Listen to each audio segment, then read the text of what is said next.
Eh, Hay algo que me parecía interesante que decía Silvina en relación a lo que se filtra, ¿no? De la memoria como eso inevitable que emerge. Y también hay un ejercicio interesante, hay un libro de Joe Brainard, creo que se llama Me Me acuerdo, acuerdo, me acuerdo.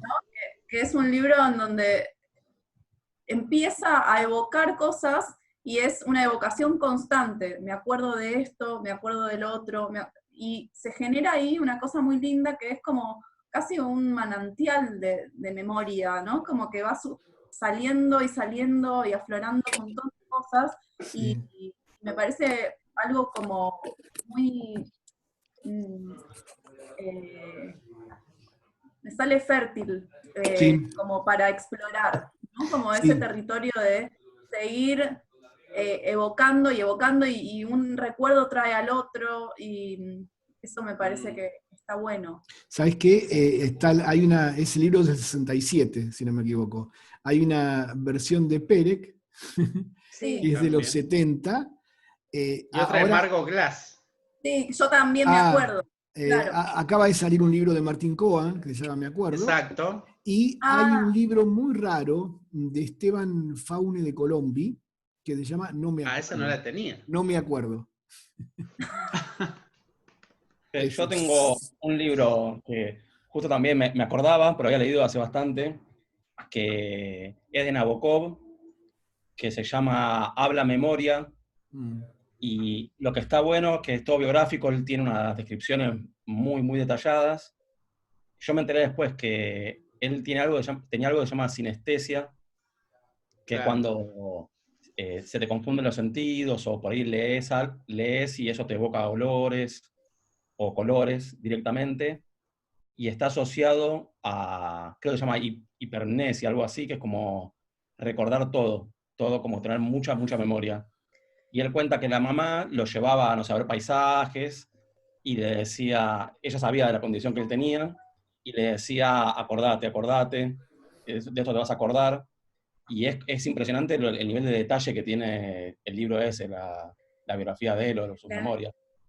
el recordarlo Mm, todo es casi sinónimo de no recordar nada. Mucho, ¿No? El mucho. recuerdo es una selección. sí. Si no hay olvidos, nada se rescata. Es un poco lo de Sospecho, Funes el memorioso, ¿no? sospecho, O sin sea, embargo, que era incapaz de pensar. claro, de Funes, ¿no? De Funes el Pensar es olvidar memorioso. O sea, diferencias, generalizar. claro, Claro, es si no Funes, tenés es capacidad de Funes. asociación, de olvido, de rescate y así, no hay.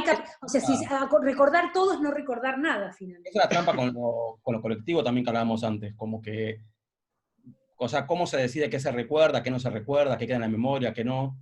Después Sí, se puede... igual hay una contrapartida ahí que me acuerdo de una novelita muy linda ¿Se de Antonio acuerdan? Santana de Los ojos del perro siberiano, y que él tenía una parte del protagonista donde comentaba que tenía recuerdos implantados, que son esos recuerdos que los niños escuchan, que cuentan los mayores sobre ellos, o Claro. ellas, o ellos, Claro. y después lo reproducen como que se los acuerdan, Ujú. pero no se los acuerdan en absoluto, por eso son implantados, como que repiten algo sobre su propia vida, como si fuera recordada, pero no es así. Entonces, pensaba también en esto que estaban planteando, que me encanta para pensarlo en relación a la escritura, que muchas veces pensamos que es memoria lo que en realidad es ficción, Ujú. pero es un proceso tan íntimo que no sabemos diferenciar en qué parte estamos efectivamente rememorando acciones, hechos, características, lo que sea, y en qué momento estamos contribuyendo con esa especie de envión que tiene la memoria y que en algún momento deja de ser memoria y empieza a ser creación. Totalmente. Y un poco Le- Pero es muy todo pasado es difícil. ficción, ¿no? y un poco sí. ¿Les pasa Para mí haber sí. escrito sobre determinados lugares o determinadas cuestiones biográficas y llegar al punto de no, un poco lo que decía Walter, ¿no? De no terminar de diferenciar qué es lo Sí. vivido y qué es lo escrito? Digo, hay lugares que se colonizan con la literatura que después se imponen desde la literatura, más allá de los hechos. No sé si les llegó a pasar eso. Sí, claro, sí. Sí. A mí me pasó que me lo reprocharan. Como, ¿por qué dijiste que la casa de Lela era...? No, pero no es la casa de Lela, es una casa... No, bueno, pero claramente, pero le modificaste... Pero a vos No, te bueno, pasa pero... después de acordarte de la casa de Lela más como la escribiste que como la recordás. Sí, un poco sí. Sí, un poco sí. A mí me pasó lo contrario. ¿Qué te pasó? Me pasó que en base a escribir ficción que basada en recuerdos reales, eh, me empecé a dar cuenta de que los recuerdos que tenía muchas veces no eran recuerdos, eran elucubraciones, formaciones mías. Eran como cosas que yo había ido poniendo en mi memoria para completar un relato, en mi memoria. Cuando los escribía, me daba cuenta de que eran totalmente inventados. No los inventaba cuando los escribía, ya los tenía inventados. Entonces lo que me di Fíjate que cuenta, decís... lo que me di cuenta fue que después de escribir, me di cuenta de que lo que yo recordaba como memoria no era tan así. Entonces no fue que me quedé con lo que escribí, sino que me quedé con una cosa medio abierta, como decir, bueno, de repente fue todo, no todo, ¿no? Pero algunas fueron otras cosas. Hay otro relato posible, aunque todavía no sepa cuál es. Pero sí me quedé con que el relato que yo tenía y que escribí no era del todo, ese no era. Pero me saqué un peso encima también con eso. Lo que pasa es que para que haya memoria, tiene que haber una percepción previa. Y eso pasa cuando una familia recuerda un hecho familiar y todos tienen una versión diferente de lo que pasó. Hay un hecho central, que puede ser que sí, que haya pasado, pero todos tienen una versión distinta. Sí. Yo creo que cuando uno recuerda, primero uno neurológicamente nunca recuerda todo, porque sería enloquecedor tener el recuerdo absolutamente de todo. Pero cuando evoca y reescribe, que es eso que están contando ustedes, o sea, uno reescribe el recuerdo. A veces es una imagen y uno reescribe lo que pasó alrededor, también de acuerdo a cómo, a qué pasó en ese momento, cómo lo percibió, cómo le impresionó. Es interesante, Está bueno. es interesante. Fíjense qué relación íntima que hay entre la memoria y la escritura. Y la escritura o la narración, que incluso los psicoanalistas lo llaman el relato familiar o la novela familiar, al relato que uno puede construir de su propia familia, ¿no? Totalmente. No importa la familia, importa el relato personal sobre eso, ¿no? Totalmente. Es una construcción, es un producto del lenguaje finalmente. Sí, yo me acuerdo de, bueno, volviendo a Piglia, la cita que habla de respiración artificial, que creo que es la de Perindongui, si no me equivoco. Estoy casi seguro, había que chequearla, que es, tuvimos la experiencia, pero el acceso al sentido restaura la experiencia. De alguna manera la literatura hace ese trabajo permanentemente, ¿no? Está como accediendo a diferentes sentidos de la experiencia para restaurarla y para llevarla para donde tenga que ir, depende de la ocasión, ¿no? Sí, y también un poco esto de lo involuntario, ¿no? De recordar. Yo recuerdo cosas que digo, ¿para qué me acuerdo de esto, no?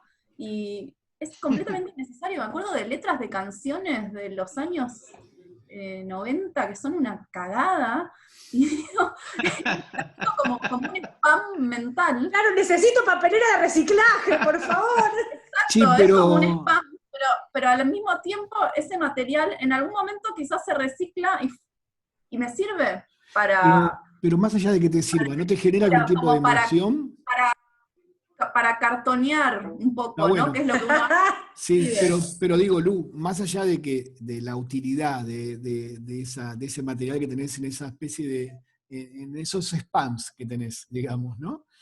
¿No te genera algún tipo de emoción encontrarte con canciones, letras de canciones malas de los 80 o de los 90 o de lo que sea? Sí, me parece divertido, pero al mismo tiempo digo, ¿por qué? ¿Por qué tengo la capacidad de recordar esto y no algo un poco más? Bueno, en general tengo bastante memoria, la verdad es que me acuerdo de direcciones, no sé, de viajes que hice, la dirección de donde paraba, cosas que... Che, Lu, pero diario no llevas, o sea, diario personal no llevas, no. No, Esas cosas no anotás. no, Ah, ok. no. A mí La me pasa con soledad, los, a mí me pasa con los sueños premonitorios. Tengo sueños premonitorios, de verdad, Güey. de boludeces. vas a perder el encendedor, ponele. Ah, Pero contá cuál. es posta, parece un cuento de Fontana Rosa, pero tengo sueños premonitorios de boludeces que no sirven para nada. Escribilo, te lo pido por favor, No la sé. Salta es buenísimo. Es como lo Che, pero contrario de la memoria igual, ¿no? le preguntaba a Lu eso de lo que planteaba, porque, perdón que otra vez nombre a Pilia, pero estoy escribiendo algo sobre él, estoy medio fan. Y es que en Sí, su documental a ver que si, está en YouTube, ¿eh? a ver si En su cortamos un poquito documental, con Pilia, ¿no? en su documental que está en YouTube, 327 cuadernos, dice algo increíble que va en consonancia con lo que plantea Lu, que es lo siguiente.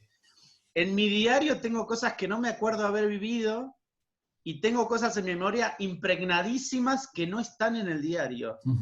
Es decir, esta vida que parece súper extrema no está retratada en las palabras, y esto que yo veo escrito no está en mi memoria. Digamos, ¿qué tipo de disonancia está ocurriendo ahí? Planteaba Piglia, y me parece súper interesante también respecto a lo que planteaba Ari sobre, y también un poco Sil, de qué elegimos, cómo podemos, dentro de ese paquete de cosas que hay, seleccionar qué cosas nos sirven para lo que estamos escribiendo en ese momento.